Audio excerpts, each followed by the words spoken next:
Yosuwa nyakuri ni icyigisho cya 10 aho gifite icyo kwibuka kivuga ngo ibyo byababereyeho kutubera akabarore kandi byandikiwe kuduhugura twebwe abasoreweho n'imperuka y'ibihe. Kiboneka mu rwambere rw'Abakorinto igice cya 10 umurongo wa 11. Nanone ndagusuhuza inshuti muvandimwe wewe duteze amatwi. Nge mugiye kubana muri incamake y'iki cyigisho cya 10 ni Iradukunda Patience. Nk'uko tubizi ibintu byinshi byanditse mu isezerano rya kera byacureraga ibizaba mu isezerano rishya, kandi koko niko byagenze. Yesuwa nk'umwe mu bantu b'ingenzi babayeho mu mateka ya Isiraheli, imibereho ndetse n'ibikorwa bye byari ikigereranyo cyiza cya Mesiya wari kuzaza. Hari ibintu bitandukanye Yesu ndetse na Yosuwa bahuriraho. Intego yabo bose yari iyo gucungura cyangwa kuvana abantu mu bubata babajyana mu gihugu cy'umudendezo.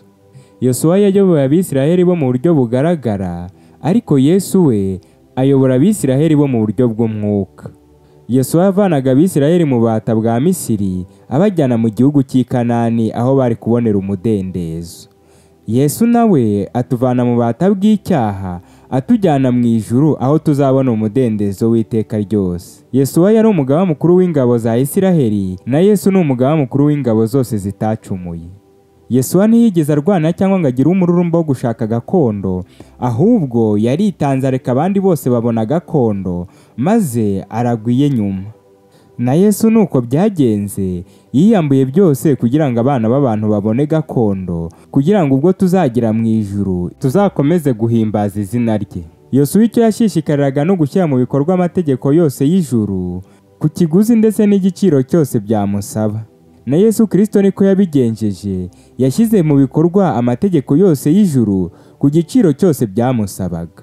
Yosuwa ntiyatinye guhamya ukuri ndetse n'umwami kugeza n'aho akoze imitwe y'intoki ze ku rupfu. Yesu Kristo nawe niko byagenze, yahamije ukuri ndetse n'umwami Imana kugeza n'aho apfiriye. Si ibi gusa, ahubwo hari n'ibindi byinshi, kuko uwemeye gukurikira Yesu wese yigana imico ye ndetse n'imigendere ye. Kandi Yesu uko yahoze na n'ubu niko ari. Gutegeka kwa kabiri igice cya 18 umurongo wa 15 haravuga ngo Uwiteka Imana yawe izabagurukiriza umuhanuzi umeze nkanjye ukomotse hagati muri mwe, muri bene wanyu azaba ari we mwumvira. Uyu ni Mose wavugaga aya magambo. Uyu muhanuzi yavugaga nawe yari Yesu Kristo. Ubwo ni ukuvuga ngo nimba Yesu Kristo yari afite icyo ahuriyeho na Mose, ndetse ubwo Mose nawe yari afite icyo ahuriyeho na Yesuwa. Iyo dusubije amaso inyuma tukareba imibereho ya Mose ndetse n'imibereho ya Yesuwa, tubona hari byinshi cyane bari bahuriyeho. Mose yambukije abana ba Isiraheli inyanja itukura mu buryo bw'igitangaza. Nanone Yesuwa nawe yambukije abana ba Isiraheli Yorodani mu buryo bw'igitangaza. Mose yasabwe gukwetura inkweto ubwo yabonaga igihuru cyaka kidashya, na Yosuwa nawe nuko ubwo yari ari ku rugamba agiye gutera Yeriko yasabwe gukwetura inkweto. Ndetse ikiyongereyeho bose baramije Uwiteka mu buryo bwo kwemera kuba intumwa z'ijuru ndetse no guhijura icyubahiro, kandi bakagaragaza ko bizeye ububasha n'ubutegetsi bw'ijuru. Mose niwe watangije urugendo rwo kuva muri Egiputa, naho Yesuwa niwe wasohoje urwo rugendo rwo kugeza abana ba Isiraheli muri Kanani. Nk'uko n'ubundi twagiye tubibona mu byigisho byashize, Yosuwa agaragara nka Mose mushya. Nk'aho ibyo bidahagije, tubona Yesuwa ndetse na Mose bose bayobora mu buryo bumwe. Bose bayoboraga mu mwuka umwe, kuko ibyo bakoraga byose ibyinshi byabaga bisa. Nk'iyo turebye ku bijyanye na Pasika n'indi mihango igiye itandukanye nko gukebwa n'ibindi bigiye bitandukanye, byose uko Yesuwa yabikoraga byabaga bigendeye ku cyitegerezo cya Mose ndetse n'amabwiriza n'amategeko Uwiteka yahaye ishyanga rya Isiraheli. Nanone Mose niwe watanze amabwiriza yerekeranye no kugabana igihugu ndetse no gushyirwaho kw'imidugudu y'ubuhungiro, nuko Yesuwa nawe ayashyira mu bikorwa. Ibi ngibi bitugaragariza guhuza kudakebakeba kw'abana b'Imana. Kubera ijuru ari ryo muyobozi wabo, nta na rimwe bajya babusanya, ahubwo ibyo bakora byose bigaragaza Kristo, kandi byose biba bibereyeho kumuhesha ikuzo. Nawe ndakwifuriza kuyoborwa n'ijuru kugira ngo ube icyitegererezo cyiza cy'abandi.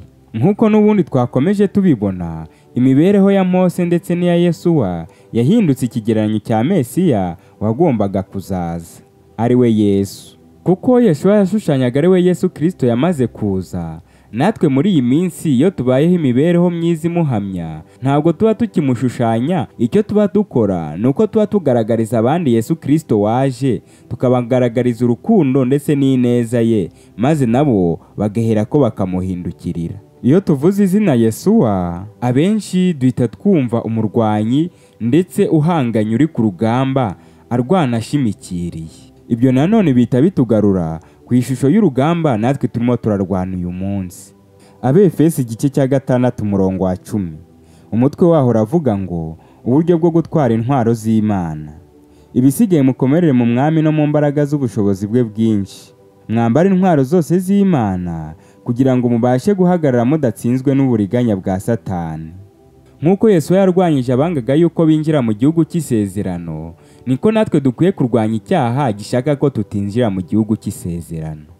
Uko turushaho gutumbira Yesu, ni nako turushaho kugaragaza ubwiza bw'imico ye. Iki ni urufatiro rukomeye rw'icyo kugendana na Kristo kwacu kwa buri munsi gukwiriye kutugezaho. Iyi niyo mpamvu kumara igihe twiga ijambo ry'Imana buri munsi ari ingenzi cyane. Ni nayo mpamvu dukwiriye kumara igihe twibanda ku mibereho ya Yesu, imico ye ndetse n'inyigisho ze. Iyo duhanze Yesu amaso, turahindurwa tugasa nawe. Iyo dusomye Bibiliya, dusanga ibyabaga mu isezerano rya kera byaracureraga ibizaba mu isezerano rishya. Iyo dusomye muri Zaburi ya 22 umurongo wa 19, haranditse ngo bagabana imyenda yanjye bafindura umwambaro wanjye. Ibi bisa neza neza n'ibiri muri Yohana igice cya 19 umurongo wa 24. Haravuga ngo nuko baravuga bati twe kwitanyagura, ahubwo tuyifindire turebe uri bube nyirayo uwo ari we. Bavuze ibyo ngo ibyanditswe bisohore ngo bagabanya imyenda yanjye kandi bafindura umwambaro wanjye. Hari amasomo menshi yo mu isezerano rya kera yarengurizaga kubizaba mu isezerano rishya. Ni ingenzi cyane gusobanukirwa ko abanditsi bo mu isezerano rishya batapfuye guha amwe mu masomo yo mu isezerano rya kera ubusobanuro bw'ibigereranyo uko biboneye kugira ngo bumvikanishe ibyo bashakaga kuvuga. Ahubwo ikigereranyo cyo mu isezerano rya kera buri gihe kiba gishimangirwa n'inyandiko za gihanuzi mbere y'uko gihuzwa no gusora kw'icyo cyashushanyaga mu isezerano rishya. Yeremiya 23 umurongo wa 5 haravuga ngo dore iminsi izaza ubwo nzumbura Dawidi ishami rikiranuka, azima b'umwami kandi akorana ubwenge, azasohoza imanza zitabera no gukiranuka mu gihugu. Niko Uwiteka avuga. Uyu wavugwaga aha yari Mesiya.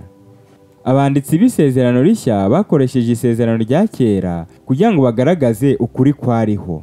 Iyo dusomye muri Matayo igice cya 2 umurongo wa 5, haravuga ngo bati ni Betelehemu mu gihugu cy'Iyudaya. Niko byanditswe n'umuhanuzi ngo nawe Betelehemu ho mu gihugu cy'Iyudaya, niko uri nturi mutoya mu midugudu ikomeye ya Yuda, kuko muri wowe ariho hazaturuka umutware uzaragira ubwoko bwanjye bwa Isiraheli.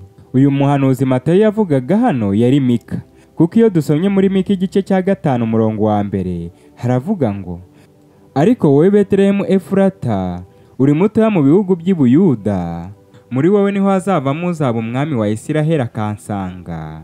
Imirambagirire ye n'iyiteka uhereye kera kose. Kubera ko ibyanditswe byera byose byakomotse ku mwanditsi umwe wo mu ijuru, imigabane yabyo yose ifitanye isano. Ubusobanuro bw'isomo rimwe buba buhuje n'ubusobanuro bw'iki byanditswe byera byose byigisha ku ngingo runaka. Nubwo dufite Bibiliya ndetse n'ibyanditswe byera byisobanura, abantu muri rusange dufite ibyago byo kudakurikiza ingero twahawe. Itorero rikeneye abakristo bameze nka Yesu na Kalebu bakurikira Imana badakebakeba. Abavugabutumwa b'indahemuka nk'aba barakenewe mu mijyi no mu byaro. Impinduka nyakuri irakeneye kubiyita abavugabutumwa, aho usanga bahirimbanira icyubahiro cyabo, gushimwa n'ab'isi ndetse no kugaragara ko ari abakozi b'Imana. Imitima yabo ntikirangwamo n'urukundo rwo gukiza abandi n'icyifuzo cyo kubinjiza mu mukumbi w'Imana. Abakozi nk'aba si bo bakenewe mu ruzabibu rw'Uwiteka, ahubwo hakenewe abakozi b'indahemuka bitangira gukora icyo ari cyo cyose Uwiteka ategetse. Nkwifurije nawe kuba Yesu wawe muri iki gihe kugira ngo ubwo Yesu Kristo azagaruka azasange waramwiteguye kandi waramwiteguje n'abandi. Ni mu izina rya Yesu, amen. Reka dusenge. Uwiteka ushobora byose, izina rye nirishyirwe hejuru. Tubonye yuko dukwiye kukureberaho maze natwe tukabera abandi ibyitegerezo kugira ngo ubwo uzaza tuzibanire. Duha iyo kamere yo kwitwara nkawe, ni mu izina rya Yesu.